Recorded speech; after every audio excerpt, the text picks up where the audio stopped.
abacuranzi mwanze gukizwa ni kwitekangi ngo nize mabwire ngo ndambiwe abantu bafite agakiza ko mu magambo. Imana irambwira ngo urabikoze bwa mbere irakureka. Imana inyereka uburyo hari abantu benshi nongeye Mana we ko bigarutse mbigenze irambwira ngo abantu bamaze imisi bikinisha ariko banze kubireka mwanze kwatura. Witeka irambwira ngo mbese ko mufite amasezerano atazigera so. Imana irambwira ngo nimube maso, nimube maso. Ariko reka nkubwira ngo njye umunyabyaha ntabwo ajya ntera santima. Iki mbanza nkikubwire ngo umunyabyaha ntabwo ajya ntera santima. Wajya uhura n'abantu bagiye batandukanye. Imana iheruka kumbereka yerekwa, kumbereza yerekwa. Irambwira ngo abanyarwanda benshi mugeze kugiye mutakemera ubutumwa, mutakemera ibintu by'Imana. Imana ngo mumaze kugera aho mutakemera ibintu by'Imana. Irambwira ngo mbese ni tariboni foshando. Nagiye mwiyereka ubwo narindi mwiyerekwa mbona umuntu umwe ubwo ndatangiye kuko ngiye message Imana amaye sinyangabanya cyangwa nongeye aho ariho hose tubabwire ngo imbaraga z'Imana nizibane namwe kandi ubwami bw'Imana bukomeze guhagararana namwe.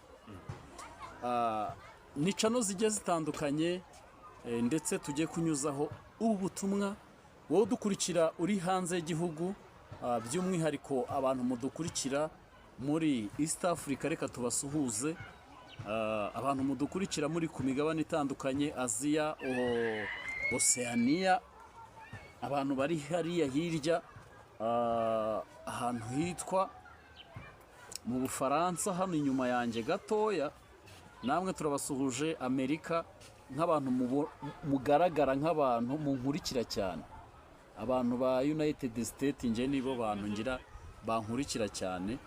Katubabwire ngo Imana nibahe umugisha. Turagarutse rero tugarukanye n'umuprofete ndetse mbere na mbere tuguhaye ikaze. Murakoze cyane ndabashimiye kumikaze. Yego amakuru ni meza ndashima Imana. Uri umwe mu bantu bahanuye kandi hagira n'ibintu bisohora. Hari umuntu udukurikiye aka kanya rero ndagira ngo mbere na mbere utwibwira amazina. Hari ugukurikiye bwa mbere cyane nk'abakunzi b'ukuri nyako ni ubwa mbere, n'ab'intoranwa TV ni ubwa mbere, ariko wenda abantu bari bakumenyereye kuri Imanzi TV ndetse n'ahandi hantu hagiye hatandukanye. Ubundi amazina yawe ninde Prophet? Amazina yanjye nitwa Bineza Sharire, ndi umukozi w'Imana, ariko ngewe channel yanjye yitwa Karoli TV. Karoli TV. Ubwo abantu bajya no kuri Karoli TV bakore subscribe. Yego. Kuki utaratambutse ubutumwa cyane ko waje hano kubera ubutumwa Imana yaguhaye? Kuki abahanuzi benshi bavuga ngo umukozi w'Imana arirukanwa, ngo umukozi ngo ntago bari abakozi b'Imana? Kuki wahisemo kwitwa umukozi w'Imana? Impamvu nuko ngendera mu nzira zayo kandi nkaba nanayikorera. Ikindi ku muntu wibaza kuri icyo ngicyo ntajye kure ya kamera cyangwa se ikiganiro tugiye gutambutsa, kuko ndumva kuba ndi umukozi w'Imana bimpesheje amahoro kandi n'umutuzo, kandi ndumva nje kubyitwa nta gisebo kirimo. Nta gisebo kirimo. Rero iyo umuntu afite ubundi Karoli arubatse? Ndubatse. Yego. Umudamu ufite abana, ufite aho usengera, teranira mu itorero rihe niba atari ibanga? Rya ADPR ariko sicyo nirata. Teranira mu itorero rya ADPR, ariko ntago ari cyo wirata, wirata Kristo uri muri wowe. Imana ishimwe cyane. Karoli rero reka nguhe ikaze usenge, none katwishimiye n'ukuri kukwakira hano kuri aya macano yose arenze 5. Reka tukubwire ngo ni karibu, reka utangire usenga, hanyuma numara gusenga utugezeho ubutumwa Imana yageneye abakunzi b'aya mashene bose. Yego. Mana ndagushimiye ko wandinze, ndagushimiye ko kuri Imana ivuga bikwa ndetse yategeka bigakomera. Muri ano masaha ndagushimiye ko ndi muzima, ndagushimiye ko warinze igihugu cy'u Rwanda, ndagushimiye ko warinze abayobozi bacu guhera ku bato n'abakuru. Nuhimbazwe Mwami, ndakwinginze ubwo ngiye gutambutsa message yawe wampaye, ndinde kugabanya cyangwa kongera, uze unshyigikira, ndinde kwishyira hejuru, ngewe nce bugufi, kandi message wampaye igere ku bantu bawe, kandi uwumva message wampaye wese umutabare. Ndabizi kuri Imana igikora, ndakwinyiza utabara umuntu wese umwami ugiye kubana nanjye, kandi abafite ibibazo batabara barwanirire. Ndakwinginze unshyigikire nk'aba ari ngewe mwana, mu izina rya Kristo Yesu wanesheje urakoze, amen. Ndagira ngo dusome ijambo ry'Imana. Ni ijambo Imana yampaye muri no minsi, ariko ni ijambo ngiye kuvugaho bwa mbere ndi kuri zino kamera. Ni ijambo riri muri Hoseya ibice byaho ni 4 umurongo wa 6. Hari ijambo rivuga ngo ubwoko bwanjye burimbuwe buzize kutagira ubwenge. Ubwo uretse ubwenge nanjye nzakureka we kumbera umutambyi. Ubwo wibagiwe amategeko y'Imana yawe nanjye nzibagirwa abana bawe. Iri jambo n'ubwa mbere narisomye, kandi ubwo nazaga ahangaha nagiye ntekereza uburyo Imana aje kunsanga ngo ninze mbwira abanyarwanda ngo ubwoko bw'Imana burimbuwe buzira kutagira ubwenge. Iri jambo ubwo Uwiteka yarimperezaga akamereza message nazanye aka kanya, nagize igishyika. Imana irambwira ngo abantu benshi bari kugendera mu kigare, kandi ndetse ngo abantu benshi Satani agiye kubatwara bitewe nuko batafite ubwenge. Imana irambwira ngo abantu benshi bamaze kwicarana amasezerano, ariko nubwo bayicaranye hari n'abantu batavuganye n'Imana. Hari abantu bagiye bafite amasezerano ndetse bagiye bakora n'ibyaha bigiye bitandukanye, ariko barahongo bishyuza Imana amasezerano nababwiye. Imana irambwira ngo nize mbwira abantu ngo mbese ko mugiye kutungurwa na Satani, mbese ko mugiye kubona ibyago, mbese ko mugiye kubona Imana ibyo mutegereje ko yavuganye namwe bidasohoye. Imana irambwira ngo abantu benshi mugiye mufite amasezerano ariko mwagiye mukora ibyaha. Imana irambwira ngo nize mbabwire ngo ubwoko bw'Imana burimbuwe buzira kutagira ubwenge. Iri jambo ubwo Uwiteka mpereza ngo nize nibwira abanyarwanda, nagize ubwoba ngira n'igishyika. Imana irambwira ngo abantu benshi muri kugaragaza agakiza ariko katari mu mitima yanyu. Imana irambwira ngo nize mbwira abantu ngo muri kuvuga amagambo meza y'abakore ndetse yo mu mitima ariko nta rukundo mufite. Imana irambwira ngo mbese ko muri kugenda gutyo, mbese koko kindereka nkubwire wagiye uhura n'abantu bateze telesta kitari mboni poshana muri mu enikrai ko muri mu gahuge. Imana irambwira ngo abanyarwanda Telas David.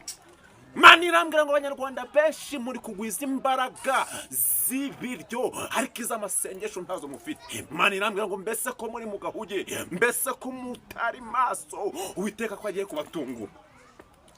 Imana irambwira ngo ubwoko bwayo burimbuwe cyangwa se Satani agiye kubutungura. Tera bosta kita bitewe nuko muri kugenda mu kigare, bitewe nuko mufite ibyaha mwanze kwatura. Yesu mbigenze bitewe nuko maze iminsi mbwira abantu ngo ntabonye iterwa santima n'abanyabyaha, ndetse urwego ngezeho si urwo guterwa santima n'abanyabyaha. Reka maze nkubwire ngo urwego ngezeho ntabwo nkiyoborwa n'uburanga. Imana irambwira ngo mbese ko mutari maso, mbese kutari maso. Imana irambwira mufite amasezerano ariko atazigera asohora, mufite amasezerano mugera mu bantu Imana aravuze ariko itavuze. Imana irambwira ngo abantu muri kuvuga ngo mufite urukundo ariko ntarwo. Imana irambwira ngo mbese ko mugiye gutungurwa. Imana irambwira ngo abanyarwanda ko mugiye gutungurwa, yemwe torero mwe ko mugiye gutungurwa. Imana irambwira ngo abanyarwanda ntimukitwara nk'abanyarwanda. Yesu enitari bonifoshana. Imana irambwira ngo mbese ko mugiye gutungurwa, mbese umuntu wabwiye byinshi ntabwo azabazwa byinshi. Imana irambwira ngo nimube maso. Iki si igihe cyo kugwiza imbaraga z'ibiryo, ni Uwiteka ambwiye ngo nize mbabwire. Imana irambwira ngo mbese ko mutari maso mukaba mugiye gutungurwa, ni Uwiteka yambwiye ngo nize mbabwire. Yewe umaze iminsi ukora ibyaha, yewe wanze guhinduka, Uwiteka akakubwira ngo iki ni igihe cyo gukorera Imana, si igihe cyo kugendera mu nzira z'ibyaha. Yesu tabara abantu bawe. Enistakitari bokushana. Tabara ubwoko bwawe, tabara. Ubwo narindi mwerekwa Imana irantembereza, nabonaga muri ADP hari umuntu uri gusenga ariko asenga yambaye imyenda nk'iy'Abisilamu. Imana irambwira ngo mbese Abisilamu ko mbona abapasteri muri no misi namwe muri kwigira nk'Abisilamu. Imana irambwira ngo mbese agakiza kanyu bimeze biti. Imana irambwira ngo nongeye kugaruka muri ADP, ndambiwe abaririmbyi ariko badafite agakiza, ndambiwe abantu bafite insubira cyaha mwanze kwatura. Ariko Uwiteka arambwira ngo mbese ko mwanze kwatura, mbese ko mugumanya amasezerano n'amahuri, ninde uzabatabara? Yesu Kristo uri Imana igitanga imbabazi, uri Imana ijya irengera abantu bayo. Yesu tabara. Imana irambwira ngo umuntu umwe wasambanye waciye inyuma washakanye, Imana irambwira ngo mbese ko wabikoze ntabwo yakurebaga. Imana ongera inyereka uburyo abantu benshi barokore, bamwe ari abajura, bamwe nta gakiza mu gifite. Mu iteka arambwira ngo nje guhagarara ku murimo wanjye, kandi nje kugaragaza umuntu usenga n'umuntu udasenga, nje kugaragaza abiyita abakozi b'Imana nyamara atari bo, nje kugaragaza, ngiye guca enifotra, ngiye gucagura. Mbona Yesu we nari mpetse ibikapu, Imana imbereza message irambwira ngo Yesu enitakitari bonifosha Kigali igiye kwa umuntu wasenze.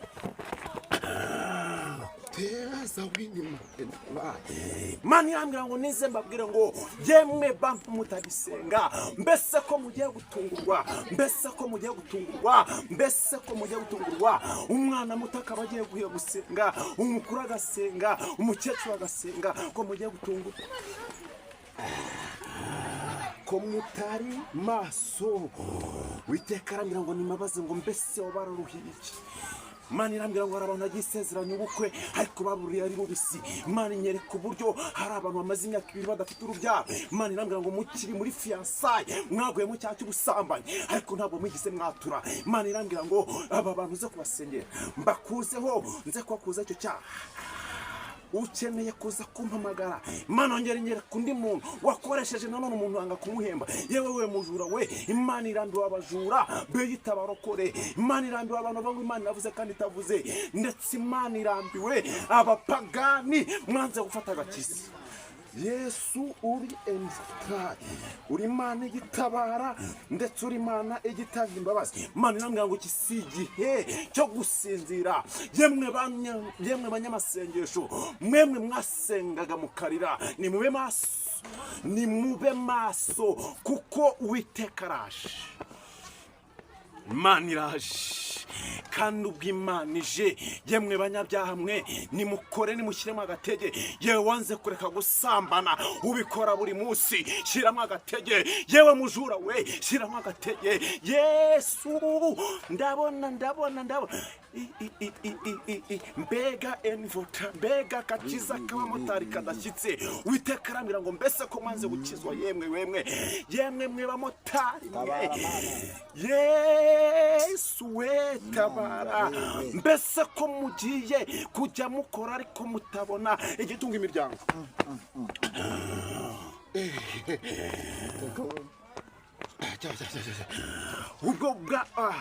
Ubwoko bwanjye burimbuwe buzize kutagira ubwenge. Ubwo uretse ubwenge nanjye nzakureka. Reka nkubwira ngo umugabo ufite ubwenge ntabwo agikurwa n'amarari y'ubusambanyi. Umugabo ufite ubwenge ntabwo aba ari umuhehesi, ndetse umurokore ufite ubwenge ntabwo yikinisha. Ndetse Yesu we, ni gute ufite ubwenge ukareba filimi z'urukozasoni? Ndakubona ndi kukubona uri kureba filimi z'urukozasoni. Yewe wo musore we, saho ngaho Imana igukeneye. Yewe umaze iminsi wikinisha, saho ngaho Imana igukeneye. Ndabona hari n'umuntu ujya ubikora atwaye imodoka ariko Yesu umuntu w'umugabo. Ndabona hari umuntu ngo wabuze akazi. Imana irambwira ngo hari abantu bari mu kazi baragasambaniye, ni Uwiteka mbwiye, ariko ntabwo uratura, mbese kuko avuyemo.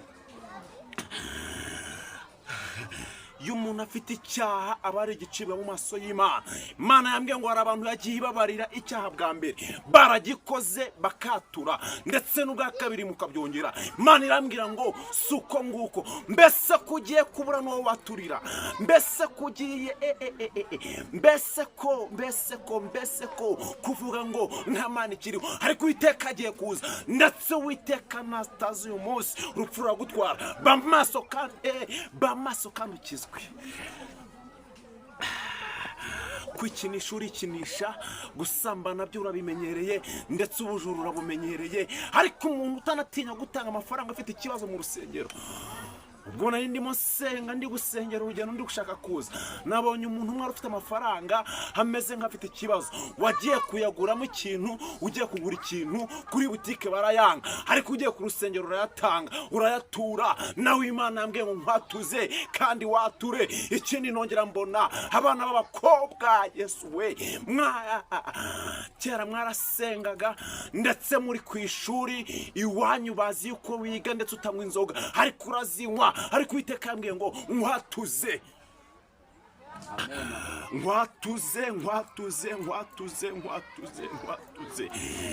nkwatuze we mbega ubusambanyi Uwiteka arambwira ngo nimudahinduka yemwe ko Satani agiye kubatungura mbese muri maso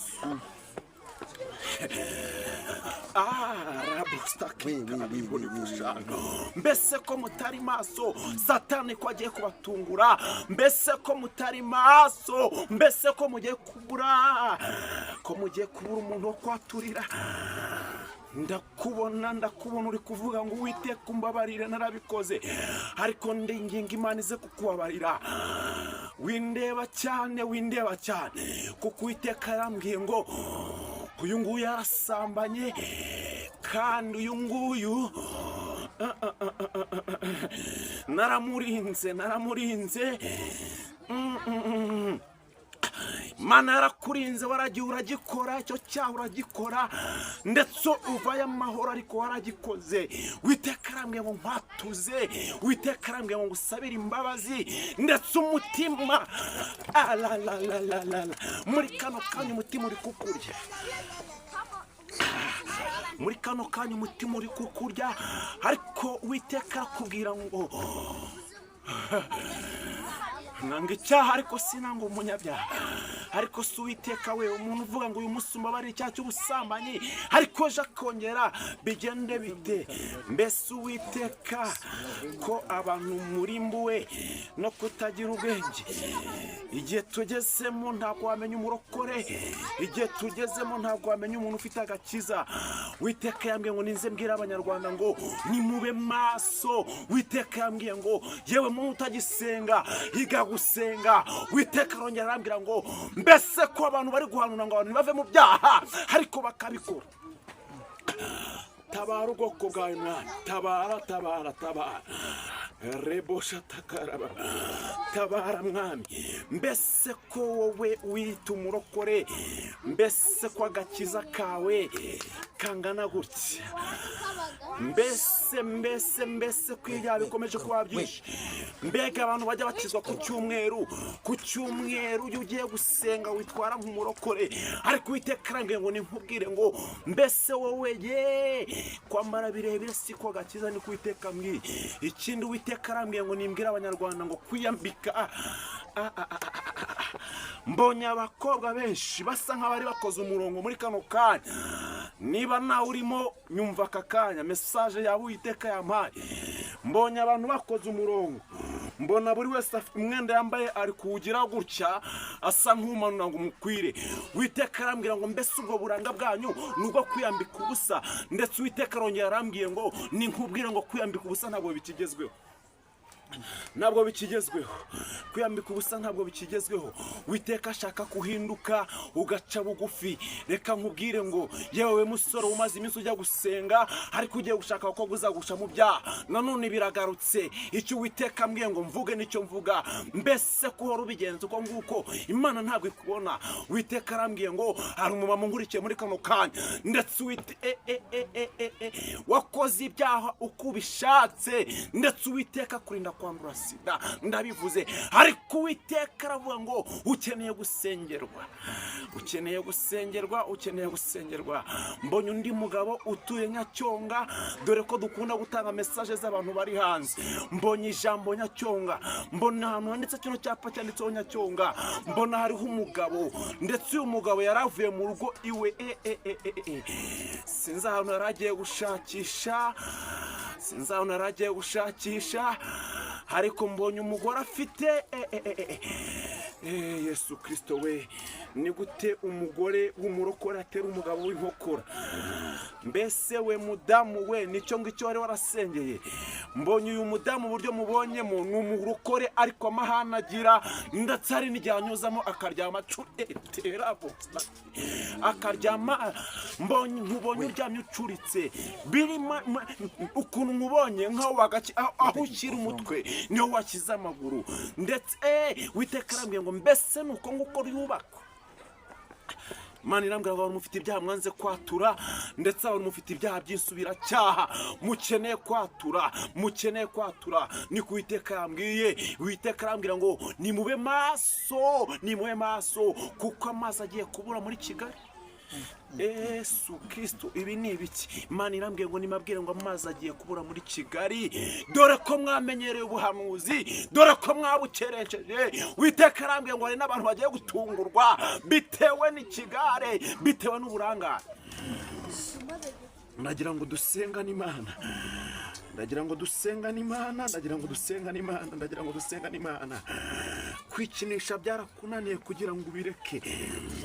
Inzoga urazinywa kandi wari umurokore. Yesu we, tabara abana bawe, tabara ubwoko bwawe, tabara ubwoko bwawe. Gusambana ntiwabitinyaga ariko ubu ngubu urabikora. Mbese Imana ntabwo ikureba? Imana irakubona ibyo ukora byose. Imana irakubona yewe musore w'umuhehesi we.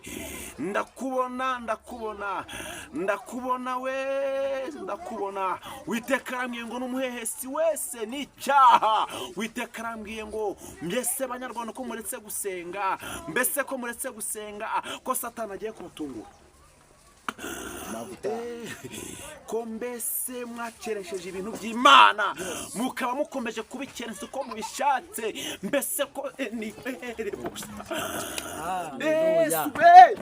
ko Satani kwagiye enerebosha, kwagiye kubatungura bigende bite? Mbese kumaze igihe wiyita umurokore kandi ibyaha ukora we.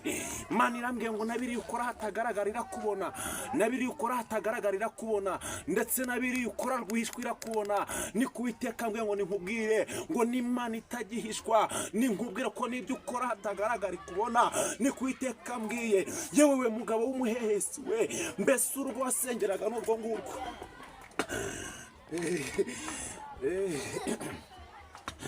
Ndakwinginze Mwami w'abamutabara abantu bawe, ndakwinginze utanga imbabazi, ndakwinginze Mwami w'abamurengera abantu bawe. Ndaguhamagaye Imana y'inyembabazi. Tabara Mwami w'abami, tabara, tabara uyu muntu wakoresheje umuntu akanga kumuhemba. Tabara uyu mukobwa wikinishije ni muta, tabara uyu mukobwa wikinishije. Ndabona umusore ntavuze izina ureba filimi z'urukozasoni, umutabare. Uza kumpamagara wese ashaka guca bugufi, utabara Abanyarwanda Mwami we. Batabare, ubatabare. Yego urengera abantu bawe. Ndakwinginze ugira icyo ukora, ndakwinginze ugira icyo urema, ndakwinginze utanga imbabazi ziva mu ijuru iwawe. Ndakwinginze umuntu wese uri buce bugufi hakatura ibyaha amaze iminsi akora, umubabarire. Aba ngaba ndi kubona basambanye, mbega ubusambanyi Imana we, mbega ibintu nanjye ntabasha kubona n'amaso yanjye. Mbega ubu Imana irabyibaza ute we? Mbega abantu bakora ibyaha uko babishatse Mwami w'abami we, Mana we. Mbega uburangare buri kuba mu matorero, mbega abapasiteri we ndi kubona Mana we. Mbega abasambanyi ndi kubona abakobwa kandi bakora umurimo w'Imana. Mbega abantu ndi kubona we, mbega abasore b'abanyabyaha we, mbega abantu bari, mbega abantu batari maso, mbega abantu batari kubona isi igeze, mbega abantu bari gukora ibyaha uko babishatse. Mbega Mana tabara we, mbega abantu bari kuriza umwuka w'Imana. Mbega abantu Mana, mbese bimeze bite? Ndakwinginze ugira icyo ukora, utanga imbabazi mu izina rya Kristo Yesu. Ndakwinginze Mwami we, urakoze. Urakoze Mwami, tabare. Urakoze. cyane kabisa. Imana ikoze imirimo ikomeye, uvuye ku munara muremure, Imana kongerera amavuta menshi, kandi ubutumwa bwiza twumviyemo hano Imana idushoboze kububahiriza.